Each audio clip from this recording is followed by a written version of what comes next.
If you're new here, welcome. If you are an existing subscriber, welcome back to my channel. I am Sophie B, and this is your weekly market recap for June 8th, 2025.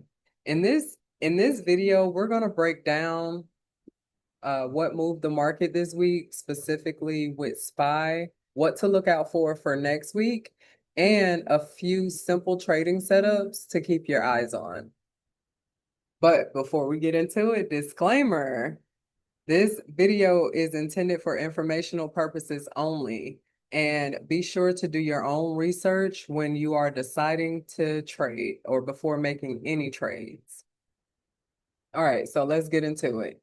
So this week, the market rose with SPY ending up about 1.5%. Some of the key drivers was strong job data.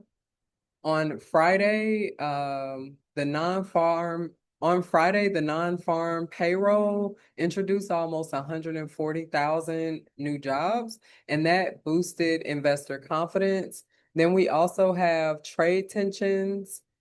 We have renewed trade announcements, and the US-China tensions have weighed on trader sentiment. We also have the big tech stocks, and especially Nvidia and Broadcom. They led the way midweek, helping the Nasdaq and SPY rebound. Sector-wise, technology outperformed, leading, and it was led by the AI stocks, and the industrials and materials lagged due to, but they initially lagged, but they rebound after the steel tariffs boosted producers like Nucor. And Nucor ticker symbol is NUE. And just give me one moment. I'm going to share my screen and show you.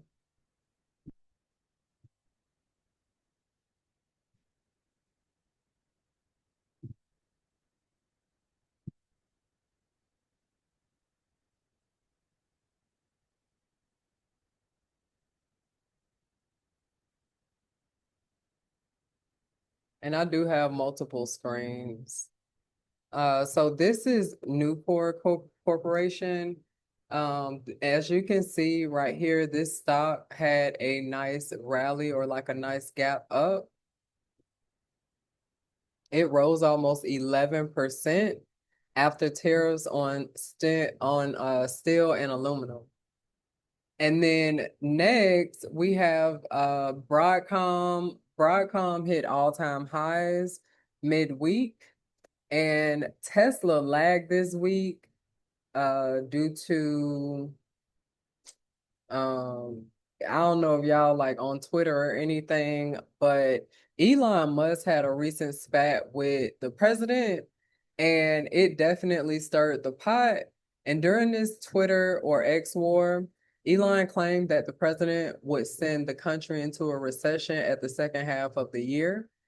Now, mind you, this is June. This is the 6th month. We're here. We're in the second half of the year. So I need y'all to keep that in mind. And also, the stock or the market is coming up against all-time highs.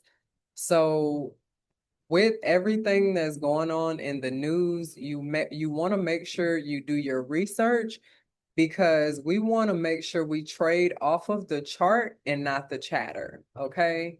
Um, so as far as options, this week we had heavy call volume on Nvidia and Broadcom. As the whole tech sector rallied, we had the unusual sweeps here on Nucor, and implied volatility increased just due to the trade uncertainty. So next week on Tuesday, we have the CPI data and the real earnings from May coming out. So we want to keep that in mind. We're also watching SPY, as SPY has a resistance point around 605 and a support around 590. We also SPY is close to that 52-week high around 613. So before just initially, we probably want to place SPY in a neutral position, and we want to do things like straddles and iron condors for SPY and the Qs. And yeah, just for potential setups for next week. And we also may look for bullish call spreads on the tech market when the CPI data comes out. We want to look for bearish put spreads on the industrials and materials due to inflation. So those are some of the key things that we're going to look out for next week. Let me know in the comments what setups you are looking out for. Don't forget to like, subscribe, and hit that bell so you don't miss a weekly update. And also be sure to join our Discord chat as we're meeting tomorrow and every Monday at 08:30 a.m. Central Standard Time. And we're basically going to discuss discuss our weekly recap, our strategies for the week, what we're going to be doing this week. And every Tuesday evening at 7:30 p.m. Central Standard Time, we're going to have a webinar for coaching with options trading. So if you are not in our Discord chat, make sure you click the link in the description box below and join our Discord so you do not miss any coaching, any training, or any discussions. We also have trade alerts that you could get into and all of that. So I'll catch you in the next video. Make sure you stay focused and trade smart.